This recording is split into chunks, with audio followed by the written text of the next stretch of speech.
Breaking news into the HQ and a look at a FIFA Women's World Cup bracket unlike any we have ever seen in the history of the Women's World Cup. That is because the United States, for the first time ever, has failed to advance out of the round of 16, falling on penalties to Sweden 5-4 in an intense affair in Melbourne.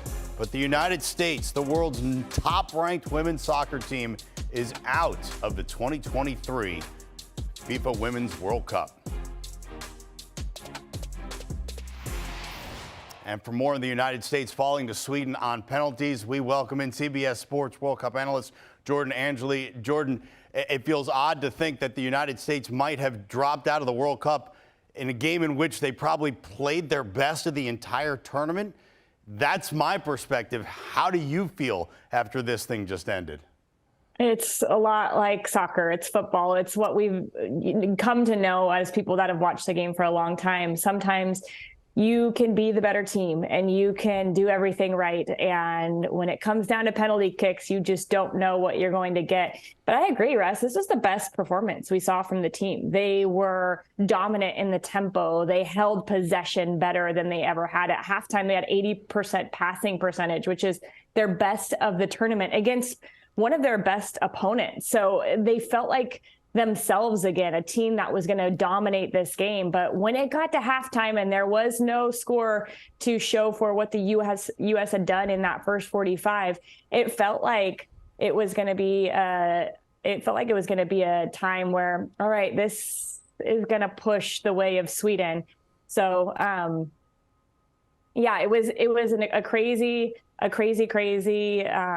game. And I have friends calling me right now from the game. That's why I'm a little shocked. Friends calling me from the game, trying to give their input too. But I can't believe it. I'm a little bit in shock. And for it to come down to penalties where the United States and Sweden looked clinical for 3 rounds, and then it just all fell apart. And then for it to end the way it did, where Alyssa Naeher, who really had such a good game for them, ends up saving it, but it somehow, the full ball, which is a hard task in that situation, the full ball crosses the line.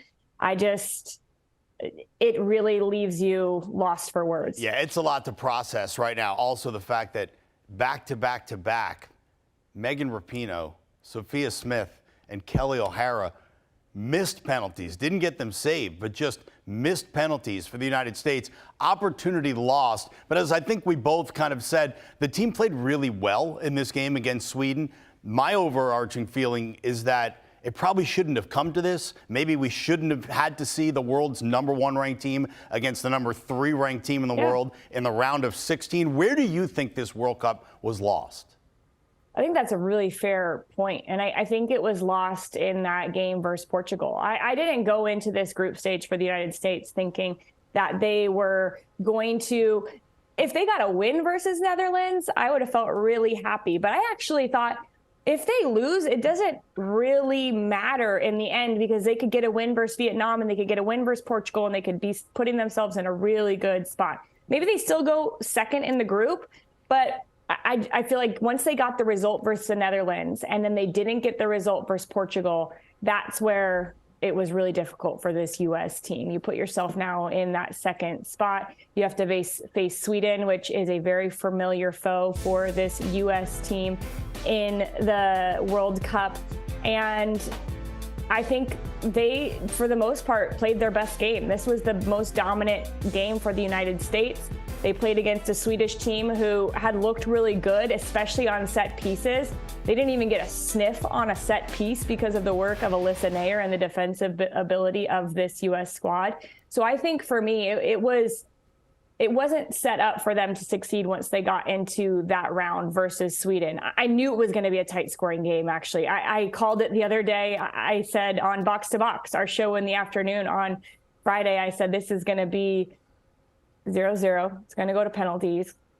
And I didn't think that it was going to go well for the United States. And I hate when I'm right, because that's the thing about predictions. You kind of just say them to hope like there's a talking point. And I hate that this is the talking point, that they actually lost in penalties after what was the amount of notes I have on this game for their performance surpasses all three of the rest of the games because they were just that good with the ball. And not only that, they were really good. And Naomi Girma, I think, didn't put a foot incredible. wrong. And insanely good. Hey, look, I hate to bring this up right now, but is this the end of Vlatko Andrinovsky, as we know him as the manager of the U.S. Women's National Team? I think that's going to be on a lot of people's minds. And I do feel like one of the things that is positive out of this game is we see that this team adapted, and they hadn't been adapting for the couple of years under Vlatko, that they were not changing formation. They were stuck in their ways. And I think to see him adapt and to see the team be very receptive to that adaptation was a really bright spot. But unfortunately, he knew the task at hand. The whole team knew the task at hand. They knew that it was a three-peat. They knew what was expected of them. They put those expectations on themselves as well. So I'm not the one making the decisions, but it wouldn't surprise me if it is the end of the road. Look, awful way to end, especially for like Megan Rapinoe, who we know is going to retire from professional soccer at the end of the NWSL season. So that's the last of we're going to see Megan at a World Cup in a U.S. shirt. I'm sure we'll get a send-off match for her. Kelly O'Hara, probably the same thing, just played in her 4th World Cup. Alex Morgan still going strong, so I'm not ready to count her out just yet. But we have to spare a thought for just the immense overarching legacy that generation of U.S. Women's National Team players pushed forward. Worth many words, more so than the time we have right here. But Jordan, I'll let you say what you feel about what that group has been able to accomplish. Yeah, I agree. And I think Julie Ertz is in there. I don't know if Julie Ertz is going to continue to play. Alyssa Nair could be in that mix as the starting goalkeeper. And, people are going to remember her saving those penalties. They're going to probably remember her ruthlessness of stepping up and taking a PK too, straight down the middle. We got to tip our hats to her from that. But also her saving that penalty in the semifinal in 2019 to push the United States past England to get them into the final where they ended up winning. There's a really good group of women on this team, really outstanding athletes, and they have done a really good job of utilizing what they're good at to change a lot of different things in this country. So,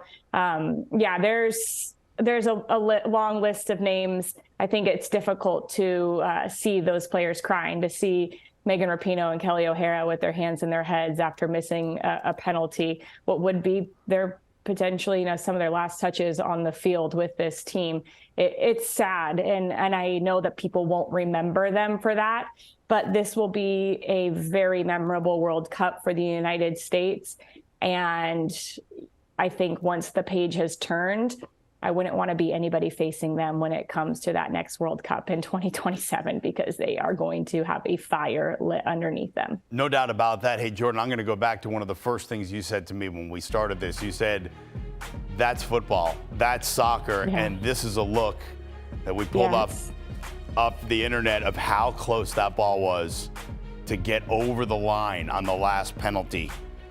For Lena Hurtig of Sweden. I mean, that's gives me chills. Yeah. It gives me chills because not only did Alyssa Nair make the first save, but that goes up and over. She readjusts her body to get it back into this position to try to pull it off the line. Alyssa Nair is a great friend of mine, someone that is so dedicated to her craft, and just that amount of athleticism that it was, if there's a centimeter on the line still, if there's a millimeter on the line still, that's not a goal.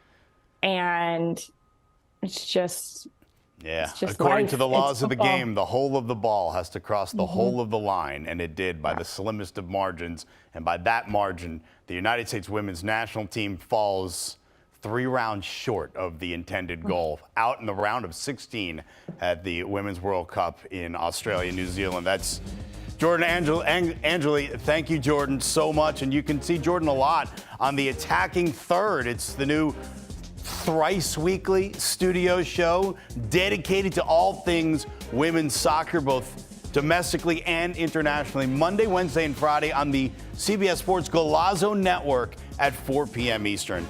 Much more reaction coming your way on CBS Sports HQ from the U.S. Women's National Team falling to Sweden in the round of 16 at the Women's World Cup.